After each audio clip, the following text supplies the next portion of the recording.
I was squatting in the corner by a peeling wall, chewing on the dry, hard crumbs of a day-old bagel. My stomach felt like an empty pit. As the broke, totally invisible side character in this campus romance novel, my entire life revolved around stretching my scholarship and part-time job money to the absolute limit. The smell of greasy pizza from the student union drifted through the air, a luxury that had nothing to do with me. Suddenly, a sharp slap, the sound of something hard hitting flesh, cut through my chewing. I looked up. In the center of a crowd that had automatically parted, stood the main characters of this world, Bella Vance and Caleb Reed. Right then, Bella was slapping a sleek black card against the face of a rich kid across from her, her voice as cold as ice. "Ethan, take your cheap charity and shove it." Caleb immediately stepped forward, shielding her behind him. He lifted his chin with a specific brand of defiance unique to a broke student with a chip on his shoulder. Don't count someone out just because they're broke. Her dignity isn't something you can buy. My eyes, however, were glued to that fluttering black card as if drawn by a magnet. My brain buzzed. In the original story, that card had a $10,000 credit line. Every time Bella threw it away in disgust, she'd eventually, reluctantly, take it back. But this time, it was still spinning in the air. My body moved faster than my brain. I shot forward like an arrow loose from a bow, snatching the card, still warm from his hand, out of the air. I looked up at Ethan Cole, whose face was a thundercloud, and my tone was so sincere it was almost reverent. "Dude, I need money. Look down on me. Make it rain." The air froze. The shocked expressions on Bella and Caleb's faces were locked in place, as if they'd just seen an ant swallow an elephant. Ethan's tightly knitted brow, however, relaxed a fraction. He glanced at me with the casual air of someone used to being on top. "Fine, it's yours." Caleb stared at the card in my hand, his eyes like poison-tipped needles. His look screamed, that should have been mine. In the original story, this hero always had a whole no, I couldn't possibly. Okay, fine routine whenever Ethan offered him anything. Me swooping in like this was like kicking a hornet's nest. But I couldn't care less. 10 grand. That was my tuition and living expenses for the next 4 years, sorted. God only knows how desperate I was when I ran for my life, clutching my university acceptance letter and my meager savings, to escape a gambling addict father who planned to marry me off to a rich old widow in the next town over to cover his debts. The moment I arrived on campus, the panic set in. Where was I going to get the money for tuition and food? Ignoring Caleb's murderous glare, I beamed a genuinely grateful smile at Ethan. "Mr. Cole, you're a lifesaver, a literal saint." Ethan seemed a little thrown by my over-the-top flattery. He waved a hand dismissively. "Cut the crap. Just call me Ethan." His eyes swept over the pathetic, deflated-looking duffel bag at my feet, and he frowned again. "Is that all you brought with you?" "Yep." I nodded frankly. "My entire net worth." He didn't say any more. He just grabbed my arm and started pulling me away. "Come with me. No one who rolls with me is going to look like that." I stumbled a few steps as he dragged me, but inside, I was ecstatic. His new sidekick? Perfect. In the novel, Ethan was ridiculously generous to the people around him. It's just that his idiot sidekick had been brainwashed by Caleb, convinced that accepting help was a humiliation, and ended up betraying him. I would gladly bear this humiliation. I was about to hit the jackpot. Ethan shoved me into a sleek Maserati, the roar of the engine a visceral thrill. He drove me straight to the most expensive shopping district downtown. "This one, bag it. That one fits. Bag it too. And this one, try it on." The sales associate was all smiles. I glanced at the price tag on a shirt, and the number of zeros after the digit made me suck in a breath. It was more than my living expenses for 3 months. "Ethan, this is too much. The thrift stores near campus are." I tried to protest. "Shut up," Ethan said without even looking up, pointing his finger at another rack of clothes. "The word budget doesn't exist in my vocabulary. Money is the one thing I'm not short on." He's for real. I'm literally crying. In less than half an hour, both my hands were weighed down with luxury shopping bags, the handles digging into my knuckles. If I hadn't begged for mercy, his determined expression looked like he was ready to buy out the entire store. As we passed a glittering jewelry and watch shop, he stopped again. His sharp gaze swept over my bare neck and wrists, and a playful smile touched his lips. "Leo, Don't you think you're missing something? To make a statement? Alarm bells went off in my head. I shook my head frantically. Ethan, I'm good, really. Nope, he said, his tone final. My people can't look this shabby. What other people think is their problem. Fine by me. The jackpot just kept on giving.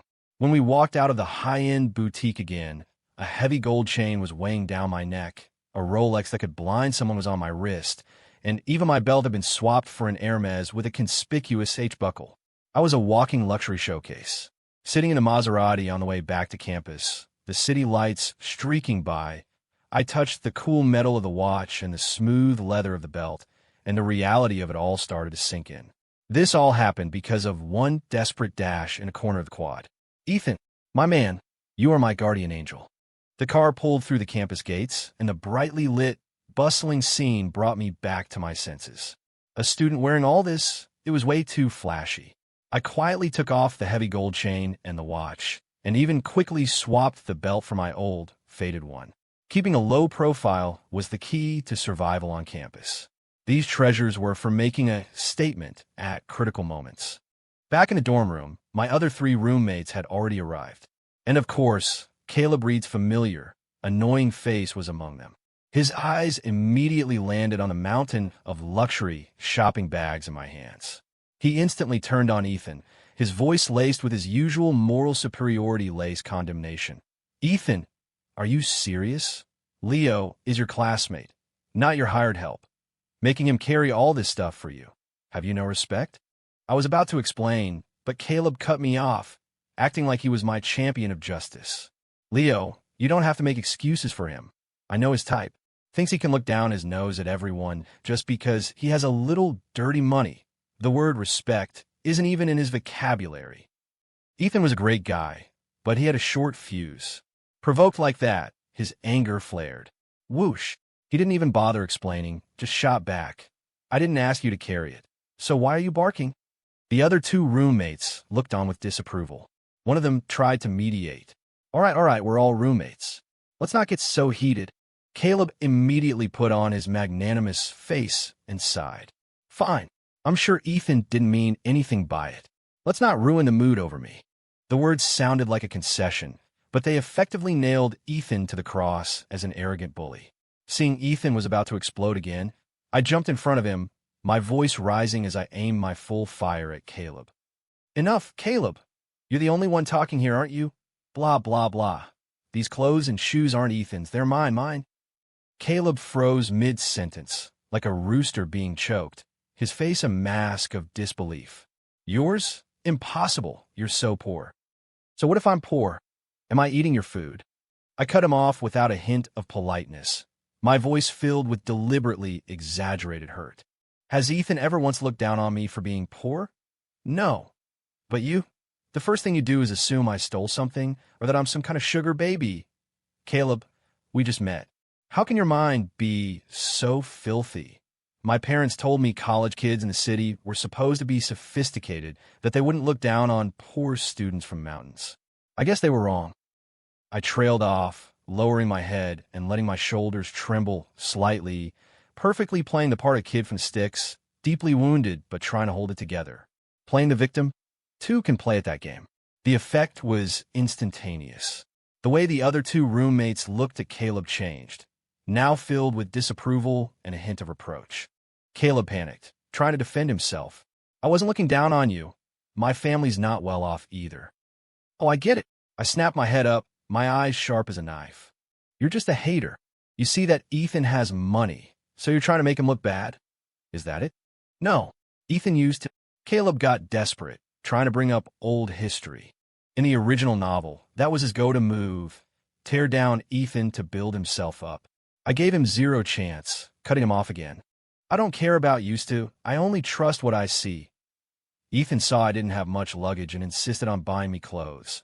I told him cheap stuff was fine, but he insisted on getting the good stuff. He's a good guy with a good heart, a great person. If you dare say one more bad word about him in front of me, don't blame me for what happens next. I glared at him, my protective stance so fierce it looked like I'd pounce and bite him if he said another word. In the eyes of our roommates, this didn't come off as aggressive, but as a display of righteous, grateful loyalty. Caleb's face turned beet red. He opened his mouth, but found that I had completely shredded his carefully prepared script. He couldn't get a single word in. Finally, he managed to squeeze out 3 dry words to Ethan. "I'm sorry." Then, like every protagonist who loses face and can't handle it, he pushed open the dorm room door and ran off, wrapped in an aura of the whole world is crazy except for me, righteous indignation. A brief silence fell over the room. The next second, a thin, matte texture card was pressed into my hand. Ethan's eyes were shockingly bright, his voice filled with an unprecedented sincerity. "Take it. There's 10 grand in there." "Leo, that was awesome. It's the first time I've ever seen that two-faced hypocrite speechless. That was so damn satisfying." I clutched the heavy card, feeling its edge press into my palm, and my eyes actually started to sting a little. $10,000. Ethan, you're my hero." Ethan was clearly in a great mood. He waved his hand magnanimously. "Let's go. I'm buying dinner tonight to celebrate. The start of the semester." He glanced at the other 2 still-dazed roommates. "You're all coming. First roommate dinner is on me." Ethan picked a trendy Korean barbecue spot that was packed, where the price per person was equal to half a month of my living expenses. The other 2 roommates, the steady Ben Carter and the cheerful Josh Taylor, had clearly never been to a place like this before. They couldn't resist pulling out their phones to snap pictures of the sleek decor and the menu as soon as we sat down. My roommate's a legend, treating us to a feast on day 1. #living my best life. Josh posted excitedly to his Instagram story. Ben just smiled and nodded in agreement. The atmosphere was great, a world away from the original story where Ethan was isolated and ignored from the very first day. The meat sizzled on the grill, the rich aroma filling the air. Ethan fumbled with the tongs, trying not to burn a piece of beef tongue. I naturally took the tongs from him.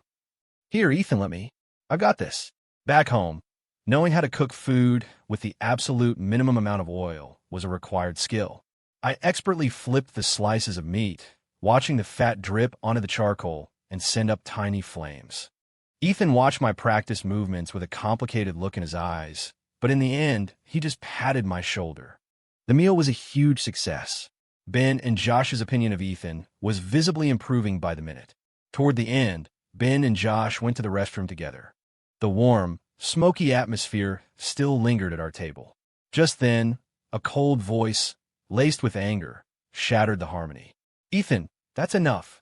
Bella, dragging Caleb behind her, swept toward our table like a gust of icy wind. Her beautiful eyes were blazing with fury, fixed on Ethan. "I'm the one who rejected you. So come at me. What kind of man takes it out on Caleb?"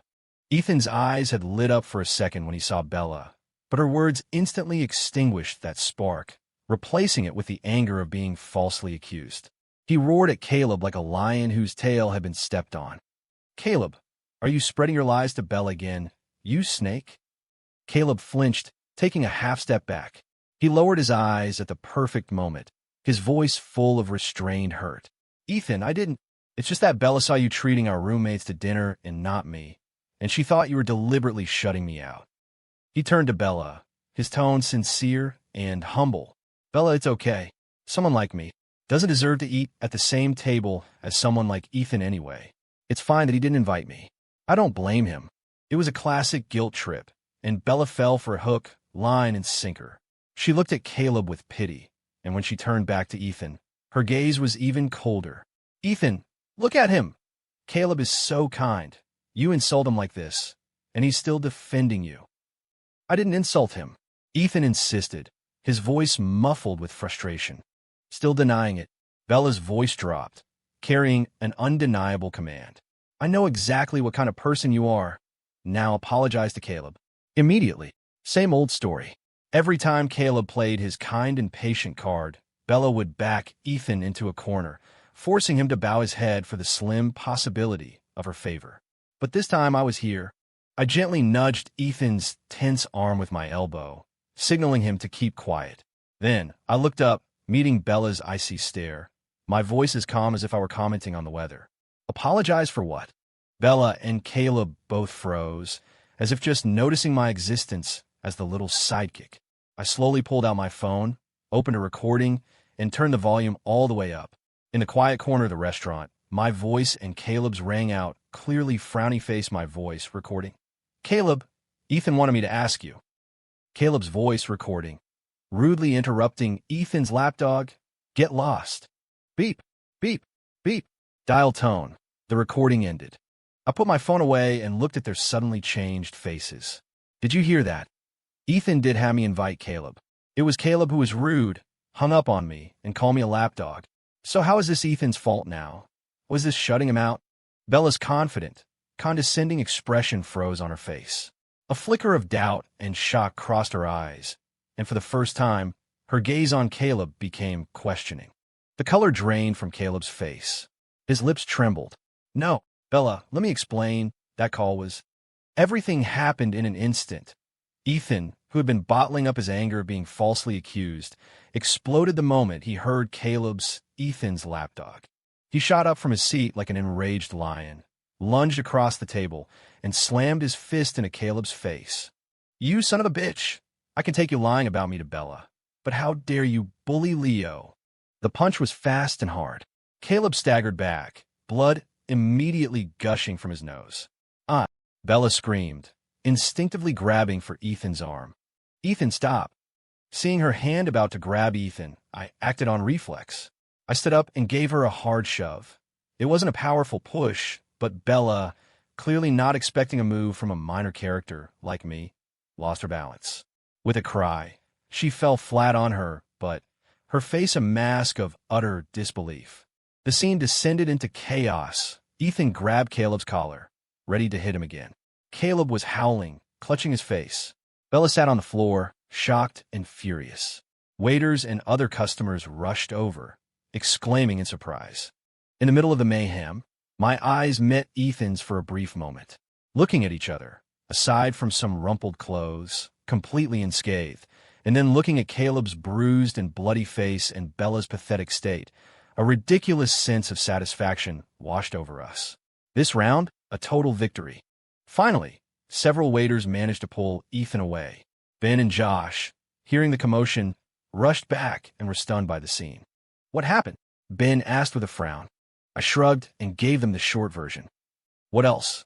Ethan treated us to dinner and didn't invite Caleb, so Caleb brought his childhood sweetheart to stir up trouble. Josh's eyes widened.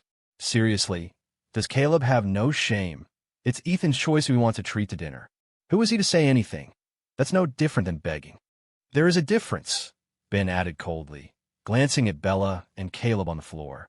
Beggars are usually more polite. Should keep it down, they're right there. Why should I? If he has the gall to do it, why can't people talk about it? Hearing our roommates' undisguised contempt, Bella and Caleb's faces went through a spectacular range of colors, from red to green to white. Their pride was being ground into the dust.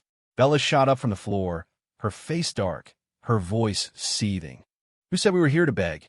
You think we can't afford a meal? Clinging to her last shred of pride, she pulled up the still sniffling Caleb and defiantly sat down at the table right next to ours. This trendy restaurant had a very exclusive menu, no prices listed. A waiter respectfully handed them the seasonal menu. Bella, probably afraid of looking weak, didn't even ask about the prices. She pointed to a few beautifully photographed dishes and said with forced nonchalance, Caleb, order whatever you want. Don't worry about the cost. Caleb sniffled, his voice nasally, and deliberately glanced our way with a hint of petty triumph. Bella, is this really okay? You've never even treated Ethan to a meal. He'll be upset seeing you be so nice to me. Bella's brow furrowed in annoyance. Don't worry about him. That sentence was like a needle prick to Ethan. He clenched his fists, but this time he held back, just letting out a cold snort. Soon enough, Bella and Caleb weren't smiling anymore. The waiter arrived with a long bill, a standard professional smile on his face. For the two of you, the total comes to $2,235. We'll go ahead and waive the change. How much? Bella's voice cracked. We only ordered 5 dishes. Ma'am, the waiter maintained his smile, explaining patiently. You ordered our top grade A5 Wagyu and the bluefin tuna belly, which were both flown in today. The price is quite reasonable. The triumphant look on Caleb's face instantly froze, replaced by a strained expression. We're students. Is there any way we could get a discount? The waiter's smile faded slightly. I'm sorry, sir. We don't offer discounts. Caleb started to panic, looking at Bella. Bella, what do we do? Bella looked absolutely mortified. According to the original plot, she should have had the money for this. All the charity Ethan had given her before would have been more than enough. But now, that key donation had been intercepted by me and was safely in my bank account. Ethan, almost by instinct, pulled out his wallet. That familiar black card was about to make an appearance. Quick as a flash, I clamped my hand down on his. Ethan, I whispered urgently. Don't. Think about it. When does she hate you the most? Isn't it when you give her money? Ethan froze, looking at me, confused. It's because her pride is too damn high. She thinks you're using money to humiliate her, to say she's not good enough. The more you give, the more she hates you, thinking you look down on her. Ethan's eyes flew open, as if he'd been struck by lightning. A wave of understanding washed over him. I get it. From now on, I will respect her. As if to prove my point, the moment Bella saw the card in Ethan's hand, she recoiled as if bitten by a snake. Ethan, I don't need your help. Put your filthy money away. Ethan immediately took my words as gospel. Terrified of being misunderstood, he quickly shoved the card back into his wallet and tossed out. I'm not helping. I believe in you, Bella. You're the best. A little bill like this is nothing for you. Then, as if fleeing a plague, he grabbed me and bolted, like we were being chased by a monster. Bella and Caleb were left completely stunned, watching us disappear out the restaurant door. Once we were outside, the night breeze hit us. Ethan finally stopped, panting, but his face was alight with a survive the apocalypse kind of excitement. Leo! He clapped me hard on the shoulder, so excited he was almost incoherent. You're my lucky charm. If it weren't for you tonight, I would have been played by that bastard Caleb again, and you helped me figure out what Bella's deal is. Here, take this card. He pressed another card into my hand, his grip firm. A thank you gift. The pin is my birthday, you know it. Clutching the card, still warm from his body, I had only one thought. The law of conservation of energy is real. The moment the main characters have bad luck, my good fortune arrives. By the way, Ethan asked curiously, how did you know Caleb was going to pull that stunt and record the call beforehand? A lucky guess, I smiled. Caleb's the kind of guy who's always scheming. I knew if you treated everyone but him, he'd throw a fit. Just a little insurance. Ethan was deeply moved. Having a little brother. No, a brother. Who looks out for me like this? From now on, you're my brother, Leo Martinez. Brother? I mulled over the word, looking at the new bank card in my wallet, and a warm feeling spread through my chest. Meeting Ethan. Wasn't that my incredible good fortune, too? Ethan, I couldn't help but ask the question that had been bugging me. Back then, what did you even see in Bella? Besides her looks, I really couldn't find any other redeeming qualities. Ethan was quiet for a moment, his gaze drifting toward the distant, glittering streetlights. First day of freshman year of high school. I had a huge fight with my family, was crossing the street totally out of it, and almost got hit by a car. She pulled me back. He gave a self-deprecating laugh. And then, I guess I lost my mind. Chased her relentlessly, got nothing but the cold shoulder. It wasn't until you spelled it out for me today that I realized I've been doing it all wrong. He leaned in a little, as if asking for advice. Bro, got any more tips on how to... if I meet someone I like in the future, how should I act? I looked at his sincere and wealthy face and answered just as sincerely, you bet. When we got to the campus entrance, Ethan saw an old woman with a hunchback selling fruit on the roadside. He bought everything she had left. Under the streetlight, holding a huge bag of fruit, the lines of his face seemed to soften. He was, at his core, a kind person. He just had the bad luck of running into the protagonists and their plot armor. When we got back to the dorm, Caleb wasn't there. But it wasn't long before he walked in, radiating a gloomy energy. He seemed to realize he'd made a bad move today. As soon as he entered, he walked straight up to Ethan and bowed deeply. Ethan, I'm sorry. I misunderstood you. He looked up, his eyes slightly red, his voice filled with a perfectly pitched quiver of vulnerability. I thought you were deliberately shutting me out. I'm just too sensitive. My dad was never around. My mom raised me all by herself, and kids at school used to call me a bastard. They'd bully me. Then Bella transferred to our school, and she stood up for me. I'm just so scared of being abandoned again. He clenched his fists in anguish, his body trembling slightly, masterfully portraying a traumatized, insecure young man. Ben and Josh's faces immediately filled with sympathy and a hint of guilt, as if they felt their earlier attitude toward him had been too harsh. As long as it's a misunderstanding, it's good that you cleared the air, Ben said, his tone softening. Caleb looked at them gratefully, then turned back to Ethan, his eyes full of hope. Ethan, can you forgive me? Ethan's brow was furrowed. He was all too familiar with Caleb's act. Normally, he would have shot back. Cut the crap. I know what you're about. Stop with the guilt trip. But doing that now would only make the roommates more sympathetic to Caleb and see Ethan as unforgiving. I wasn't about to let him win. Before Ethan could speak, I cut in, my voice carrying a strange mix of calm and envy. Caleb, I'm actually kind of jealous of you. Everyone, including Caleb, stared at me. Jealous of me? Caleb asked, confused. Yeah. I forced a smile that didn't quite reach my eyes. You have a mom who loves you, and you have Bella to protect you. You know my dad? He's a gambling addict, racked up a mountain of debt. My mom couldn't take it and left when I was little. When kids bullied me at school, framed me for stealing, I had no one. No one to turn to. The second I graduated high school, my dad started planning to marry me off to a 60-year-old widow in the next town to pay off his debts. Luckily, I figured it out and ran away with my acceptance letter and the few $100 I'd saved. I worked construction for 2 months just to scrape together my first semester's tuition. Being able to stand here right now, meeting Ethan. I looked at Ethan, my eyes sincere. Is the luckiest thing that's ever happened to me. At least I don't have to worry about where my next meal is coming from, or if I can pay for school. The room was silent. The sympathy on Ben and Josh's faces for Caleb had transformed into a deep shock and a subtle, pained empathy for me. Caleb's face, on the other hand, turned incredibly ugly. A sob story in front of me, the reigning king of tragic backstories. His performance seemed clumsy and fake. Of course, my tone shifted, my eyes suddenly sharp as a hawk's. I strode in front of Caleb, and, in a move so fast no one could react, I grabbed him by the collar. Leo, what are you doing? I've been through too much. I've seen plenty of fragile, sensitive people like you. My voice was low but carried a chilling coldness. If you were really sensitive, you wouldn't use your scars as a weapon, showing them to everyone to get pity. You knew Ethan was straightforward and wouldn't forgive you, so you deliberately played the victim to force his hand with everyone else's sympathy. Ethan is the best person I have ever met. If you dare pull a stunt like this on him again, don't blame me for what happens next. Got it? I let go. Caleb staggered back, his face as white as a sheet. Ben and Josh, as if waking from a dream, now looked at Caleb with complete disgust and wariness. Caleb's lips trembled. Leo, you're mistaken. I really didn't.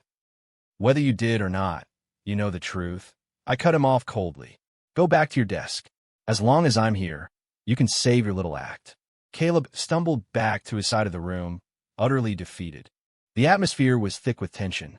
Ethan walked over to me, his expression a complex mix of gratitude, guilt, and something else I couldn't quite name. He pressed another card into my hand. Take it. He turned his face away, his voice a bit awkward. Having too much money can be a pain. You're my brother. Help me spend some of it. I knew exactly what he meant. He'd heard my story, and he felt for me. This awkward display of concern was more valuable than any grand speech. Okay, I said, accepting it without argument. Between brothers, sometimes nothing more needs to be said. Caleb watched Ethan give me another card, and the jealousy in his eyes was practically burning. He took a deep breath, as if remembering something, and forced his emotions down. He spoke up, his tone deliberately light. Ethan, do you know how Bella and I got out of that situation at the restaurant? Though Ethan loathed Caleb, he still couldn't resist any news about Bella. He asked instinctively how. Caleb gave a bitter smile. Bella and I, we had to max out our credit cards to pay for that meal. He sighed, his voice full of responsibility. I'll help Bella pay for half of it, of course. It was my fault, after all. He was clearly setting this up for a reason, and it wasn't just to satisfy Ethan's curiosity. His gaze flickered to Ethan's wallet. His intention was obvious. He wanted Ethan to foot the bill. So he changed his tune. feigning concern. Man, Bella worked so hard to get into college, and now she's saddled with this huge debt. She'll probably have to work multiple jobs to pay it back. It's too much for a girl to handle on her own. He rambled on, but Ethan was just staring down, engrossed in a game on his phone. It was as if Caleb was performing a one-man show. Caleb was losing his patience. "Ethan, are you even listening to me?" "I heard you," Ethan said without looking up. "You said Bella owes over $1,000. Don't worry, I won't give her a single cent." Caleb was stunned. "You?" Ethan finally looked up, his expression serious. "I believe Bella is so amazing, she can earn that little bit of money back in no time. Don't count someone out just because they're broke, right? That was you, wasn't it? I think you've got a point." Caleb nearly choked. She's still a student. Aren't you putting a little too much faith in her?" Ethan looked at him sincerely.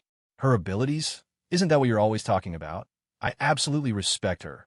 Giving her money is looking down on her. It's humiliating her. No, I absolutely cannot do that.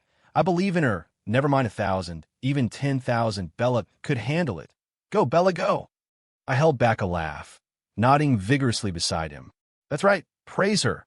Keep on the praise. Compliments are free. As for forking over cash, not a chance." Caleb's face went from white to green to purple. He looked like he was about to have an aneurysm. He finally realized that his own words, "Don't count someone out just because they're broke," had come back to bite him hard. His venomous gaze, like a poison-tipped icicle, shot toward me. A chill ran down my spine. Being on the protagonist's bad side was definitely not a good thing. Caleb's hateful glare felt like a cold needle against my back. Being hated by both main characters of this world felt like being watched by two venomous snakes, ready to strike at any moment. Surprisingly, the days after classes officially started were unusually calm. Caleb was much quieter in the dorm, usually out from dawn till dusk, coming back exhausted. He was probably working his butt off to pay back that massive debt. Bella had also vanished, no longer trying to get Ethan's attention. Ethan, for his part, seemed to have shed a heavy burden. He threw himself into the photography and cycling clubs. Without Caleb's secret sabotage, he became popular and much more cheerful. A few times, I saw Ethan's gaze drift toward the basketball courts as we walked by. Bella seemed to have gotten a part-time job cleaning the courts. She'd be in an oversized uniform, head down, picking up discarded water bottles. Ethan would pause for a second, a complex look in his eyes, but he'd always grit his teeth and, as if fighting with himself, turn and walk away. "Don't look, man," I finally said one day on our way back to the dorm. "She definitely doesn't want you to see her like that." Ethan stopped, then let out a long breath and laughed at himself. "You're right. Thanks, bro. Every time I'm about to give in, I think about what you said, and it clears my head." He clapped my shoulder hard. "Come on, I'll buy you a boba tea." Watching his confident stride, I thought to myself, the future business mogul Bella from the book, who launched her startup with Ethan's funding shortly after starting college, was probably not going to happen now. This crushing debt and the daily grind were her reality now. As for me, I bury myself in the library. My goal was clear: get the academic scholarship. Knowledge was my real ticket to security. The gears of fate began to turn faster on an ordinary afternoon. I was in the library, deep into a dense textbook, when a thin figure sat down across from me and slid a business card my way. "Hi, Leo Martinez. My name is Ryan Lee. I'm a junior in computer science." His voice was quiet, with the calm demeanor of a tech guy and a hint of urgency he couldn't quite hide. "I heard you're good friends with Ethan Cole. Could you introduce me?" Ryan Lee. The name hit my brain like a bolt of lightning. He was the business genius in the book, Bella's key partner in her future success. Right now, his eyes were bright, filled with an entrepreneur's sharp focus and desperation. "Introduce you to Ethan." I feigned confusion. "What's this about, Ryan?" Ryan pushed his glasses up his nose and lowered his voice. "I have a startup idea, a social e-commerce platform. I've got the business plan and a working demo. The market potential is huge, but I lack the seed funding." He smiled bitterly. "I've pitched to countless VCs, but nobody wants to bet on a student. I heard Ethan's family is well off, and he's generous to his friends. So I wanted to give it a shot." My heart hammered in my chest. This was it. The man who changed Bella's destiny was sitting right in front of me. In the original story, Ryan approached Bella.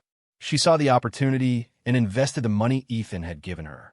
They both ended up wildly successful, and Ethan became a stepping stone and a casualty on their path to glory. I would not let history repeat itself. Suppressing my excitement, I took his card and offered a sincere smile. Ryan, what a coincidence. I'm actually really interested in internet startups myself, and Ethan was just talking about finding some solid investment projects to get his feet wet. How about this? Send me the files first. Ethan and I will take a look, and if it looks promising, I'll set up a meeting for you guys to talk in detail right away. A look of immense surprise and relief washed over Ryan's face. Really? That's amazing. Thank you, Leo. I'll send them to you right now. He fumbled to open his laptop. That night, back in the dorm, Ethan was kicking back, playing a game on his phone. I shoved Ryan's business plan in his face and launched into a passionate speech, analyzing the platform's potential, the untapped market, the advanced tech stack. I praised Ryan like he was the second coming of Steve Jobs. Ethan was so stunned by my spiel that he put his phone down and looked at me suspiciously. Bro, when did you learn all this? You almost sound like you know what you're talking about. Ethan, it's called having a good eye for talent. I said, my face perfectly straight. So, are you in or out? I'm telling you, this is a guaranteed moneymaker. Ethan stroked his chin, looked at me, then at the detailed proposal, and finally broke into a grin. All right, if my brother believes in it, I'm in. We'll call it practice for you. If it fails, it's on me. If it makes money, it's all you. No way. I quickly stopped him. We're in this together, win or lose. I'm investing too. My scholarship money just came in. I pulled out the card I'd already prepared. It was a drop in the bucket, but it was the gesture that counted. Ethan's eyes lit up, and he slapped me on the back. Hell yeah. We share the fortune. We share the fall. It's our investment then, brother. He picked up his phone. Ryan Lee, right? Tell him to come sign the papers tomorrow. And just like that, it was done. Ethan and I became the sole angel investors in Ryan Lee's company. Watching Ryan's hand tremble slightly as he signed his name, a huge weight lifted off my shoulders. Bella, without Ryan as your launching pad, let's see how you take off now. The calm didn't last. One day, I was coming back from the cafeteria after my usual bagel dinner. From a distance, I saw a huge crowd gathered around our dorm room door, pointing and whispering. My stomach dropped. I had a bad feeling about this. I squeezed through the crowd to find Caleb, his face a mask of righteous fury, accusing a stone-faced Bella. Bella, you have to help me. I just got my $500 paycheck from my part-time job. I was going to pay my credit card bill tomorrow. I left it in my desk drawer. Now, I just checked, and it's gone. Leo was the only one in the room at the time. Before he even finished, Bella's icy gaze shot toward me like a dagger, filled with judgment. Ethan, tell your little follower to give the money back. We don't have to call the cops. We can handle this quietly. She was so certain, as if she'd already convicted me. Ethan's face flushed with anger. He stepped in front of me. Bella, watch your mouth. What proof do you have that Leo took it? You're going to accuse someone just like that. You want me to sue you for slander? Caleb immediately chimed in with a magnanimous tone. Bella, let it go. Leo's family situation is really tough. They live in a shack, barely have enough to eat. He has to earn his own tuition. Maybe he just had a moment of weakness. He needed the money. We should be forgiving. It sounded like he was defending me, but every word was reinforcing the fact that I was a thief driven by poverty. The expressions of the onlookers immediately changed, their eyes filling with contempt and suspicion. Bella's frown deepened, and as if remembering something, her gaze sharpened on Ethan. Ethan, did you put him up to this? Leo is your dog. He only listens to you. You can't stand seeing me and Caleb together, so you had him steal Caleb's money to make his life hell. Ethan, I'm so disappointed in you. You shut your damn mouth. Ethan completely lost it. His chest heaved, and he pointed at Bella, his eyes colder and more disappointed than I had ever seen them. Bella, what happened to you? You just accused someone who's fighting to survive, without any facts. You weren't like this before. His voice was heavy with a kind of soul-crushing weariness. Maybe I've been blind this whole time, just seeing you through rose-colored glasses. His words hit Bella like a physical blow. Her face went pale, and she swayed slightly, a flicker of panic and emptiness in her eyes. It was as if something important inside her was shattering. She opened her mouth to speak, but no sound came out. I stood behind Ethan, looking at his straight back and resolute profile, feeling 100 different emotions. It's good that he sees it. Once he sees the truth, he can finally escape this toxic whirlpool. Seeing Bella's distress, Caleb rushed to support her. "Bella, are you okay?" He turned to Ethan, his voice accusatory. "Ethan, even if you're angry that Bella called you out, you shouldn't yell at her like that. She's innocent in all this." The crowd's murmuring grew louder, mostly condemning Ethan for being an arrogant bully. Though Ben and Josh were on our side, anxiously trying to explain that it must be a misunderstanding, their voices were quickly drowned out. Just then, Ethan did something that stunned everyone. Without any warning, he swung his fist and smashed it right into Caleb's other eye socket. "Ah!" Caleb howled in pain. "Since you all say I'm an arrogant bully," Ethan said, shaking his hand, his eyes vicious, "I'd be a fool not to live up to the reputation today, right?" Before the words were out, another punch landed on Caleb's nose. "Ethan, are you crazy?" Bella shrieked, lunging forward to stop him. In the chaos, I was about to jump in when I caught a glimpse of a familiar figure who had just squeezed into the crowd. It was Josh, who lived next door and was always filming random stuff for his TikTok. He was holding up his phone, a shocked look on his face, filming the whole chaotic scene. In a flash, I abandoned the idea of fighting.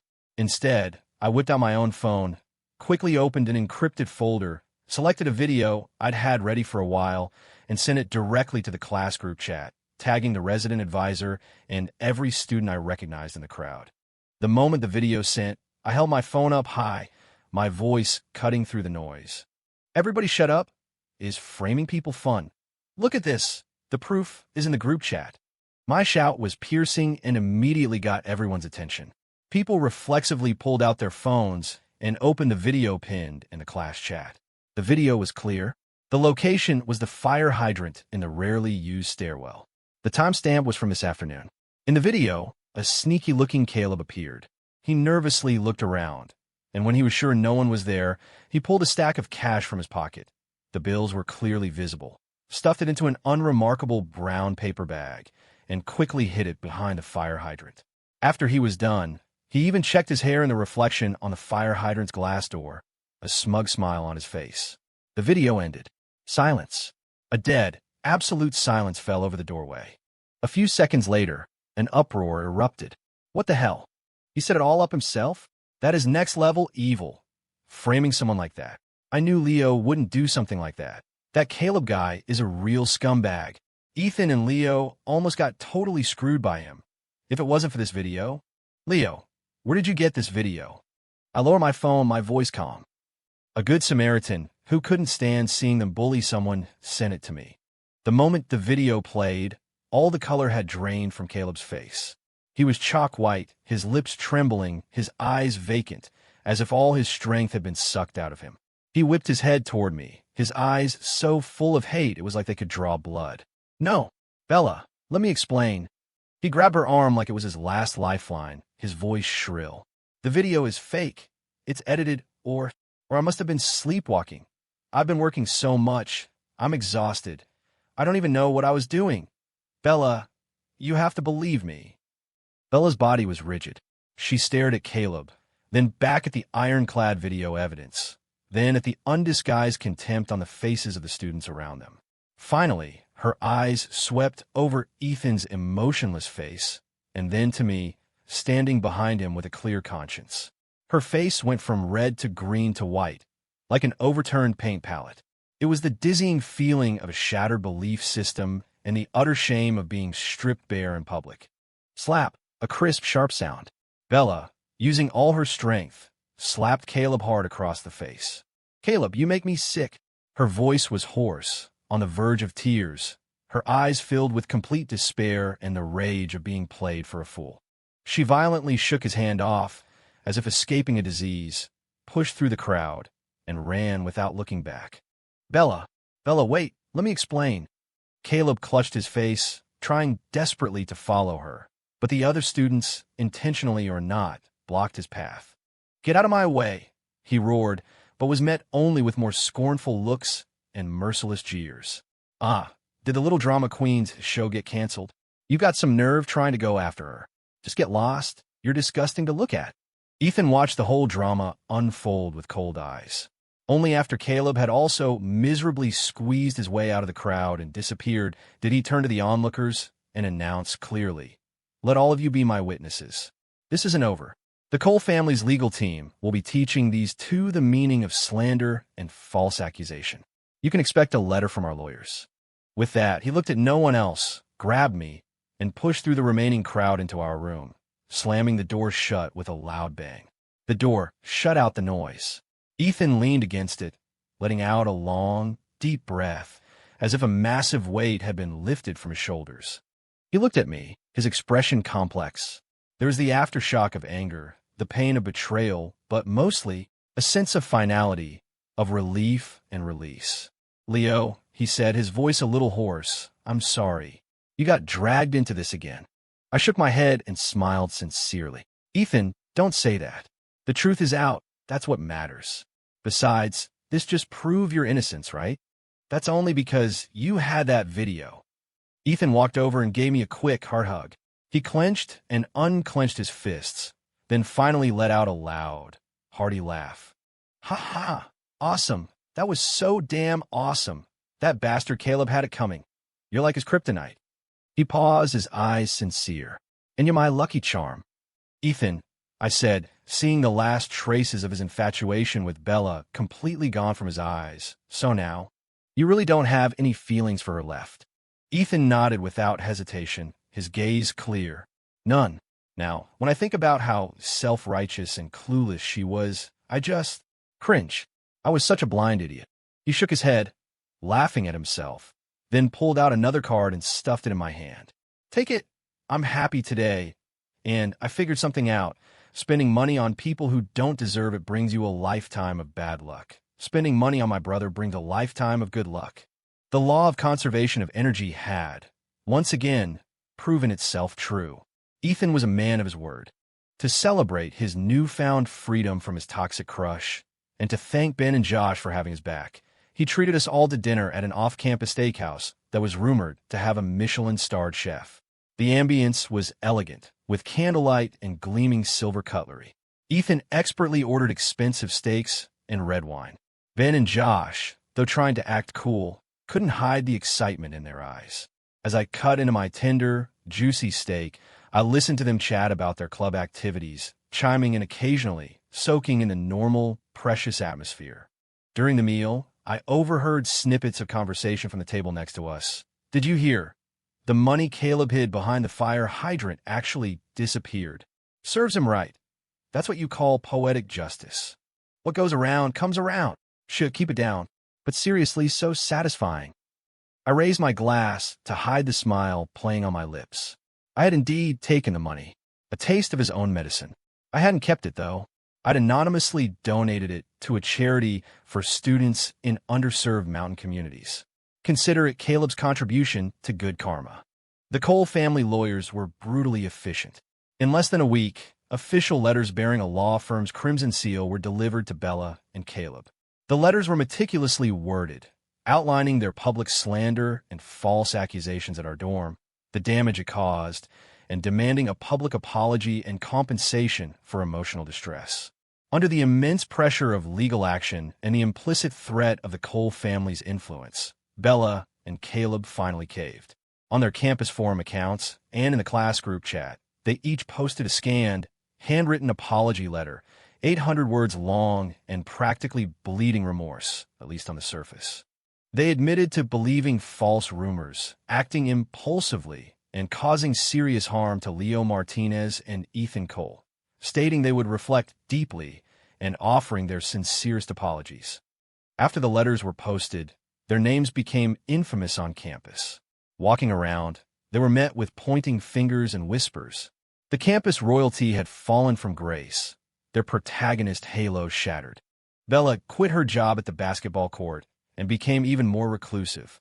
Caleb quickly and quietly moved out of her dorm.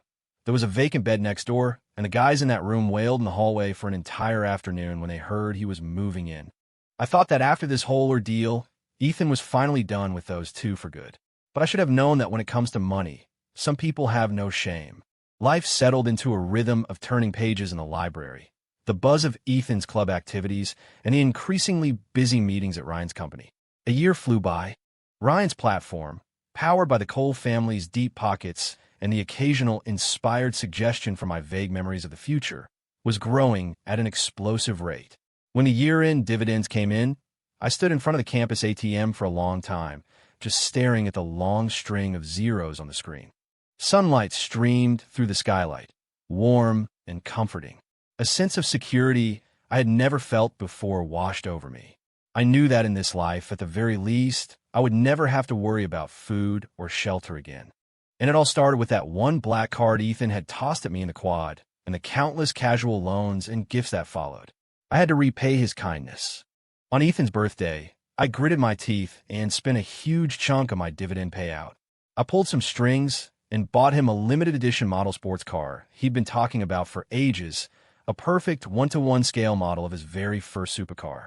When he tore open the huge, silver ribbon box and saw the gleaming model inside, his usually cocky, carefree eyes went wide. "Holy crap, Leo, are you insane?" He picked up the model, his fingers trembling slightly, his voice a mix of incredible surprise and concern. "This thing could have fed you for a year. Bro, you could have just bought me dinner. What's with this huge gesture?" Seeing him gently stroking the car's body, the pain in my wallet instantly vanished, replaced by pure happiness. "You deserve it, Ethan. I wouldn't be where I am today without you." I meant every word. Ethan stared at me for a few seconds, then suddenly threw an arm around my shoulders and gave me a solid thump on the back, a gesture of deep, unspoken affection. "My brother. Damn, now I'm getting embarrassed. Let's go. We're getting wasted tonight. My treat." That dinner was one for the books. We didn't go to some fancy restaurant. We went to a loud, smoky barbecue joint in the backstreets near campus that Ethan used to scoff at. The skewers sizzled, the cold beer flowed, and Ethan drunkenly challenged the owner to drinking games while Ben and Josh cheered him on. I ate quietly, soaking in the loud, real, and warm atmosphere. The slightly drunk feeling and the cool night breeze were pure bliss. Full and happy, Ethan and I stumbled back toward campus, arms slung over each other's shoulders. The streetlights stretched our shadows long behind us. Just 100 feet from the school gate, a taxi screeched to a halt beside us. The door flew open, and a figure rushed out, spreading her arms to block Ethan's path. It was Bella. She was wearing a faded dress, her hair was a mess, and her face was pale and haggard in the dim light. But her eyes were unervingly bright, locked on Ethan with a desperate, all-or-nothing intensity. "Ethan, we need to talk." Her voice was hoarse but stubborn. The alcohol seemed to evaporate from Ethan's system. His brow furrowed, his face twisting in disgust and annoyance. "Bella, we have nothing to talk about.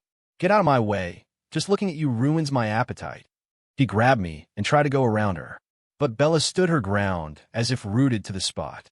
She took a deep breath, her chest rising and falling, and said in a tone that sounded almost like she was doing him a favor, "Ethan, you win.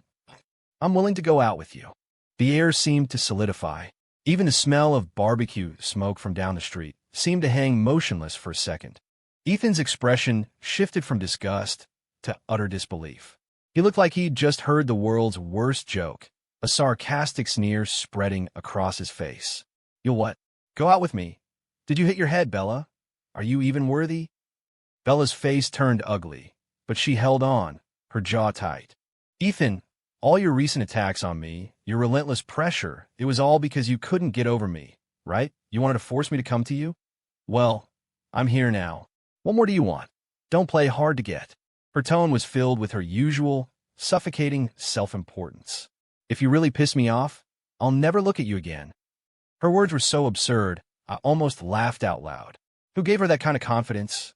Ethan, however, did laugh. He waved his hand as if shooing away a fly, his voice dripping with contempt. "Of course I'm serious. So go ahead, get pissed. Get lost. Knowing you is the worst luck I've ever had in my entire life. Bar none." His words were like a sharp slap across Bella's face. The color drained from her cheeks. Her lips trembled, her eyes filled with disbelief and the raw fury of being utterly humiliated. She stared at Ethan for a few seconds, as if searching his face for any sign of doubt or regret, but found only cold finality. "Fine, Ethan, you'll regret this," she shrieked, then spun around and stormed back to the waiting taxi, slamming the door with a loud bang. The taxi sped away, its taillights leaving two angry red streaks in the darkness. "Psycho." Ethan spat in the direction the car had gone. He grabbed my arm. Let's go, let's go." "So damn unlucky. Should have checked my horoscope." I thought Bella's generous offer was the biggest surprise of the night, but another one was waiting for us at the dorm entrance. Caleb was standing silently in the shadows like a statue. When he saw Ethan, he immediately walked over, his face a strange mix of humiliation and righteous sacrifice. "Ethan," he said, his voice dry, "I'm willing to give Bella to you, as long as you're willing to help her through this crisis." Ethan stopped in his tracks.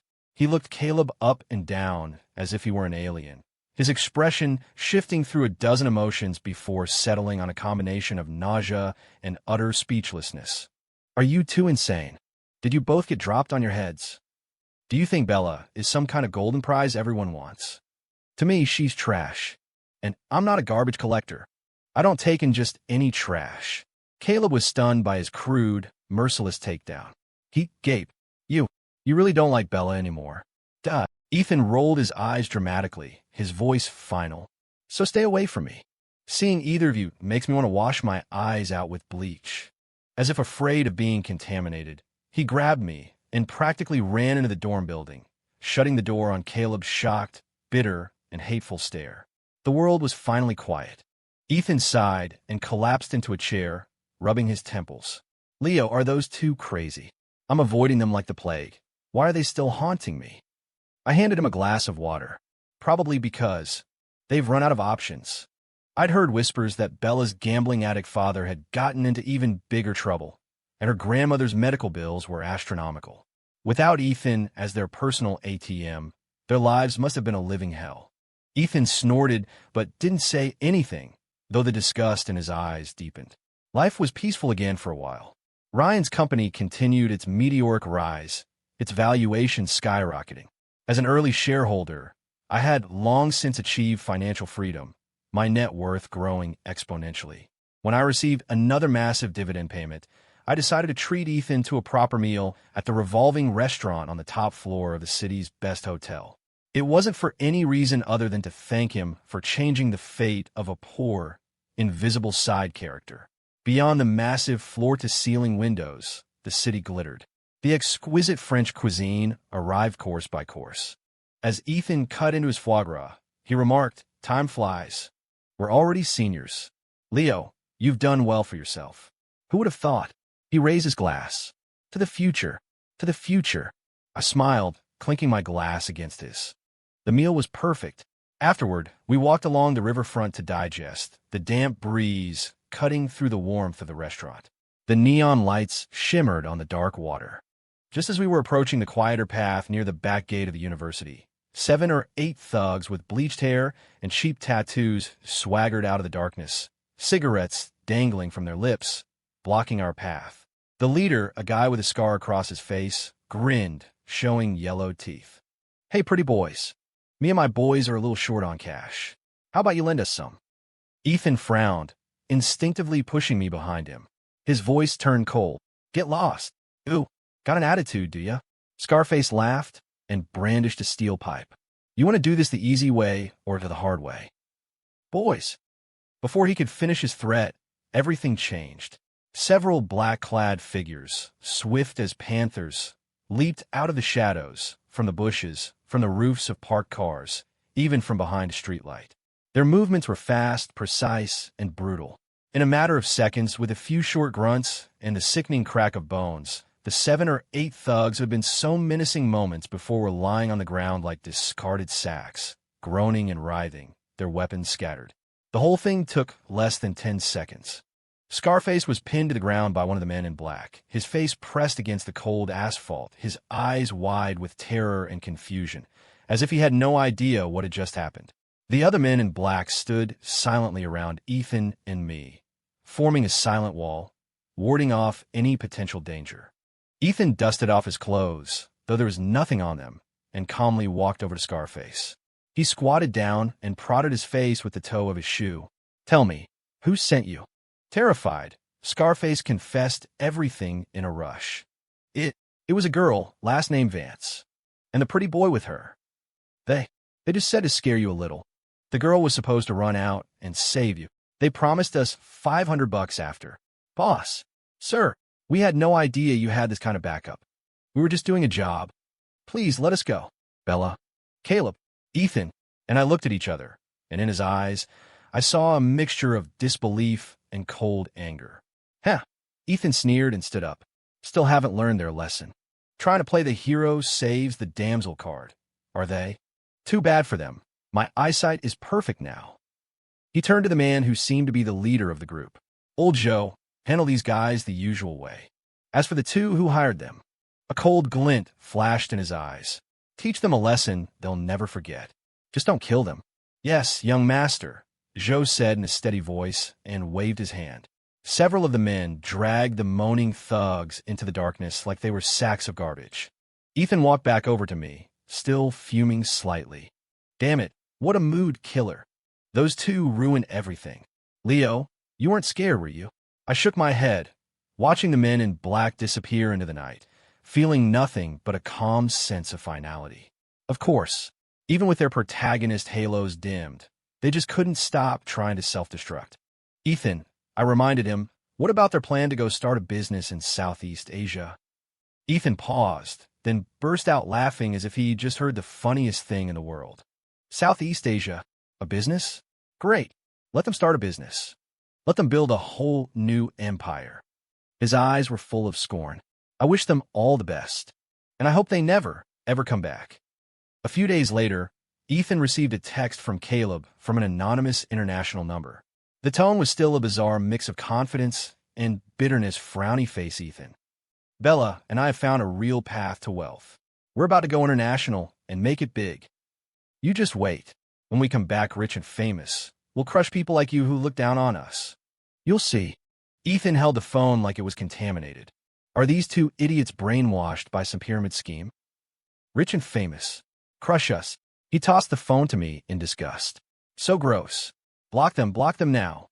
I looked at the text message, thinking about the original novel's ending where Bella became a successful entrepreneur and Ethan's family was ruined. Then I looked at the vibrant, confident Ethan of today and Ryan's thriving company. And a strange feeling of a destiny rewritten washed over me. Ethan, I said, putting the phone down, I think it's best if they never come back. Ethan nodded in solemn agreement. The best. 5 years passed in the blink of an eye. Ryan became a tech mogul, his company a unicorn in the industry, his name a regular feature in financial news headlines. As a founding shareholder, I had long since achieved financial freedom, my net worth growing exponentially. Ethan successfully took over his family's corporation. He was a ruthless force in the business world, having shed his youthful arrogance for a more mature, reserved demeanor. Only with his old friends did a hint of his former self emerge. One day, Ethan called me. I could hear the sound of waves in the background. Leo, private island in the Maldives. Flights and hotel are booked. Pack your bags. See you at the airport tomorrow. I'm going to show you a real ocean. Sun, sand, palm trees. I was lounging on a white beach chair in a loud Hawaiian shirt, watching Ethan in a pair of fluorescent swim trunks, trying to teach a blonde woman in a bikini how to surf. I couldn't help but laugh. The warm, salty sea breeze was lazy and relaxing. My phone vibrated in my pocket. It was a message from Ryan with a link to a news article. I opened it. The headline was stark. International telecom fraud ring busted. Over 100 suspects extradited. Ringleaders identified. Among a sea of pixelated, haggard faces in the suspect photos, I immediately recognized two familiar ones, Bella and Caleb. They were wearing standard-issue prison jumpsuits, their eyes empty and numb. Their skin was rough and dark, their hair dry and matted. The campus idols of yesteryear were gone, replaced by the battered, hopeless shells of people who had been chewed up and spat out by life. They were just two faces in the crowd, two grains of sand ground into the dust.